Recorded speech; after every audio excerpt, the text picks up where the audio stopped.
4% of the threats were against port 445, which is Microsoft Directory Services, aka file and print sharing. That's what everyone is going for. This is what they're attacking. So you think about the PCs that you set up on a network, and whether this is a network at home, which is usually not of any interest to attackers, but large corporate networks, there's still a large number of ports which are left open. There are still small business networks which are not properly firewalled. And with any rigorous scan, attackers can get access to the networks, and not only are they just getting access to a potential IP address, they're scanning for port 445, and when it's open, they try to use, I think everyone knows PSExec from the sysinternals tools, which you can use PSExec to push a responder across to another PC and then open up a command line. It's a free tool, used to be available by sysinternals.com, which has since been brought under Microsoft. The guy now works for Microsoft, but very, very good, very powerful command line tools and things that you can use to control a computer.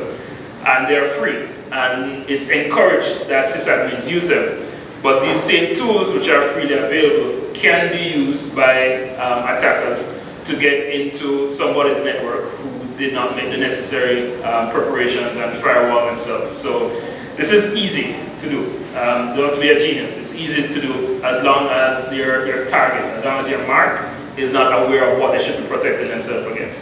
So port 445, 3/4 of internet attack. Then you have SSH, and then NetBIOS port 139, which is the old version.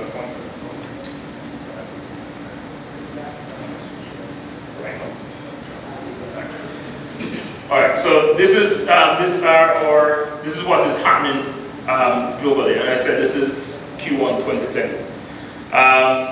Symantec reports, yes. Yeah, about this graph. I don't remember, but I think 2003, 2004, around those years. Probably it was 5.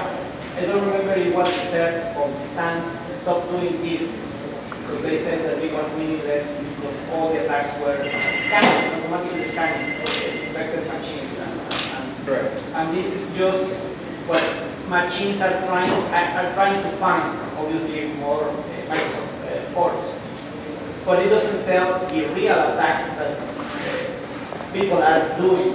So that's why they stopped doing this kind of putting on this kind of this kind of report because they know that it was meaningless. So, well, what is your opinion about that?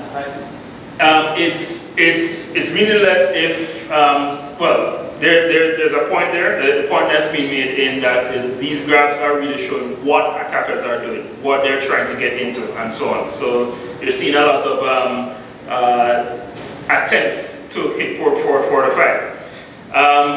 And a lot of we don't know how many of them are actually getting through, which is true. And I do agree that if that was the only part of the conversation, then there's no point in that.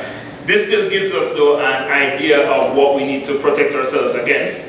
And it is still useful to prioritize and know what is of interest to help to educate people about what's going on. For example, I think if, you know, just out of just looking into human behavior and all that kind of thing, I see a lot of Wi-Fi networks as you drive around that say Linksys and Netgear and so on, like everywhere, right? Because people buy wireless routers, plug it in, and just use it like that. If you could produce reports or do some community education and all that, that just simply encourage persons, you know, when you buy a router, if you can't do it, get your cousin, your next door neighbor, somebody who can set this up properly, change your SSID and change the password. That would help them to protect themselves a little better. That's probably where these kind of reports and so on are most useful. It kind of sensitizes us, gives us a view on how to look at things, what's important, and so on. But I do agree that it doesn't necessarily mean that, you know, X million computers